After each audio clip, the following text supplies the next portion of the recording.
السلام علیکم دوستو، کیسے ہیں آپ؟ امید ہے کہ آپ سب بخیر و عافیت ہوں گے۔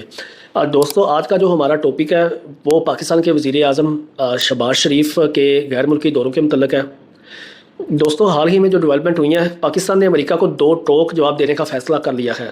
پاکستان کے وزیر اعظم شہباز شریف آج سہ ملکی دورے پر روانہ ہو گئے ہیں۔ وہ سعودی عرب کے بعد برطانیہ اور پھر امریکہ جائیں گے، جہاں پر ان کی ڈونلڈ ٹرمپ سے بھی ملاقات متوقع ہے۔ انہوں نے امریکی صدر کو ایک میسج پہنچانا ہے۔ وہ میسج یہ ہے کہ پاکستان اور اسلامی دنیا کو جس نے بھی میلی آنکھوں سے دیکھا تو اس کی آنکھیں نوچ لی جائیں گی۔ تھوڑا سا اگر میں آپ کو ماضی میں لے چلوں تو 2024 میں 18 دسمبر کو امریکہ نے پاکستان کی 4 کمپنیوں پر پابندیاں عائد کی تھیں۔ پاکستان کے ساتھ ساتھ چائنا کی چند کمپنیوں پر بھی پابندیاں عائد کر رکھی تھیں، اور یہ کہا تھا کہ Pakistan intercontinental ballistic missile جس کی رینج 10,000 سے اوپر ہے بنانے کی کوشش کر رہا ہے، اور یہ کمپنیز اس میں معاونت کر رہی تھی۔ اس حوالے سے بہت ساری رپورٹس تب شائع بھی کی گئی، اور ان رپورٹس پر امریکہ کے تھنک ٹینک نے تشویش کا اظہار بھی کیا۔ اور جون فائنر، جو اس وقت قومی سلامتی کمیٹی کے ممبر تھے اور امریکہ کے نائب مشیر بھی تھے، انہوں نے کہا پاکستان جدید میزائل ٹیکنالوجی حاصل کر رہا ہے جس میں ایسا ساز و سامان بھی شامل ہے جو بڑے راکٹ لانچروں کی تیاری کے لیے بنایا جاتا ہے۔ امریکہ کے نائب مشیر نے یہ کہا ہے کہ پاکستان کی ابھرتی ہوئی صلاحیت بنیادی طور پر امریکہ کو نشانہ بناتی ہے۔ یہ میں نہیں کہہ رہا، اس وقت کے امریکہ کے قومی سلامتی کے مشیر نے یہ کہا کہ Pakistan intercontinental ballistic missile technology حاصل کرنے کے قریب ہے۔ پاکستان مستقبل میں جنوبی ایشیا سے کہیں بہر یہاں تک کہ امریکہ کو بھی ہدف بنا سکتا ہے۔ یہ بات جون فائنر نے کہی تھی، اس کا کہا اس وقت عالمی میڈیا پر پبلش ہوا تھا۔ دوستو، امریکہ کا ایک ادارہ ہے ISS یعنی international institute for strategic study میں جون فائنر کا مضمون شائع ہوا تھا۔ اس کے بعد سے پاکستان پر ICBM یعنی انٹر کانٹیننٹل بیلسٹک میزائل بنانے پر پابندی تھی، لیکن چائنیز اس D41 انٹر کانٹیننٹل میزائل پر تیزی سے کام کر رہے تھے۔ یہ میزائل 12,000 کلومیٹر تک فاصلہ طے کرتا ہے۔ یہ روایتی اور ایٹمی ہتھیاروں کو ساتھ لے جانے کی صلاحیت رکھتا ہے۔ اس کی سب سے بڑی بات اس کی سپیڈ ہے، کیونکہ یہ آواز سے بھی 25 گنا تیز ہے۔ یہ میزائل خلا سے فائر کیا جاتا ہے، اور اس میزائل کو روکنے کی صلاحیت کسی کے پاس نہیں ہے۔ ایسی خبریں بھی گردش کر رہی ہیں کہ پاکستان چائنا سے D41 بنا بنایا میزائل اور اس کی ٹیکنالوجی حاصل کر رہا ہے۔ امریکہ نے اس پر بہت پابندیاں لگائی ہیں۔ پاکستان کو اس وقت پورے عالم اسلام میں ایک مرکزی حیثیت حاصل ہو گئی ہے جب سے اسرائیل نے قطر پر حملہ کیا۔ دوستو، اسرائیل پچھلے 2 سال سے غزہ پر ظلم کے پہاڑ توڑ رہا ہے، لیکن اچانک اسرائیل نے قطر پر حملہ کیا جو کہ امریکہ کا اتحادی ہے۔ حملے کے بعد مسلم دنیا اکٹھی ہو گئی اور پاکستان کے پیچھے کھڑی ہو گئی۔ اب یہ سمجھنا ضروری ہے کہ پاکستان کے وزیر اعظم امریکہ اور برطانیہ کا دورہ کرنے سے پہلے سعودی عرب کیوں گئے ہیں؟ کیونکہ ساری ٹیکنالوجی اور ساری دفاعی صلاحیتوں کے پیچھے اچھا خاصا پیسہ خرچ ہوتا ہے، اور پاکستان کے لیے ایک ایسی معیشت جو کہ ابھرتی ہوئی معیشت ہے، اس کو پچھلے 1.5 سال سے خساروں سے نکالا گیا ہے۔ انشاءاللہ آہستہ آہستہ اس کی معیشت بہتر ہو جائے گی۔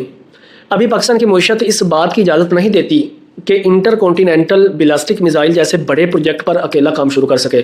پاکستان کی یہ خوش نصیبی ہے کہ اس کے پاس چین جیسے دوست موجود ہیں۔ میں نے D41 کا نام لیا، چین نے J35 سے اب J36 کی تیاری شروع کر رکھی ہے۔ J36 ایک ایسا ہائپر سونک جہاز ہے جو جنگی صلاحیتوں سے بھرپور ہے۔ وہ کسی کے ہاتھ نہیں آنے والا۔ آپ نے B-52 طیاروں کا نام تو سنا ہوگا، جس نے ایران پر بھی آ کر بم برسائے تھے۔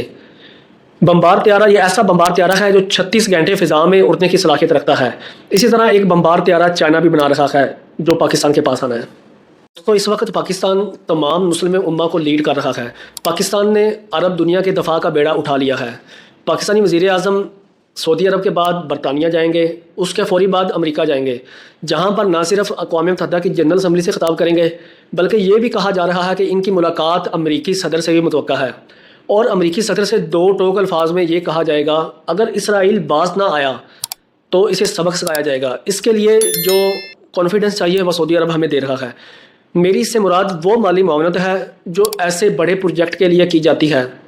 پاکستان کے بارے ایسی خبریں بھی گردش کر رہی ہیں کہ بہت جلد ایسے میزائل سسٹم کا تجربہ کرنے والا ہے جس کی رینج 5,000 کلومیٹر سے اوپر ہے، یعنی وہ ایسا میزائل ہے جس سے اسرائیل کے اہم شہروں کو نشانہ بنایا جا سکتا ہے۔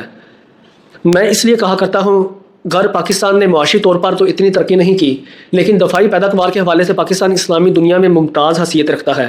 یہی وجہ ہے کہ اس نے اپنے سے کئی گنا بڑی فوج کو ٹیکنالوجی کے لحاظ سے بھی شکست دے رکھی ہے۔ اسرائیل کو بھی پاکستان نے شکست دے رکھی ہے۔ یہی وہ اعتماد ہے جس اعتماد کے ساتھ تمام عرب ملک پاکستان کے پیچھے کھڑے ہیں۔ دوستو اس وقت پوری دنیا پاکستان کو مسلم امہ کا لیڈر مان چکی ہے۔ یہ بڑی خوش آئین بات ہے کہ پاکستان نے مشرق وسطیٰ کی لیڈرشپ دفاعی نقطہ نظر سے لحاظ سے اپنے ہاتھ میں لے لی ہے۔ ویسے تو سعودی عرب خطے کا بڑا ملک ہے اور قطر نگران ہونے کے ساتھ ساتھ امریکہ کا اتحادی بھی ہے۔ اس نے کل بھی مارکو روبیو جو امریکہ کے سیکرٹری آف اسٹیٹ ہیں اس سے دوبارہ ملاقات کی ہے، لیکن اس کے ساتھ ساتھ قطر کے سائیڈ لائن پر پاکستان کے ساتھ بھی دفاعی معاملات چل رہے ہیں۔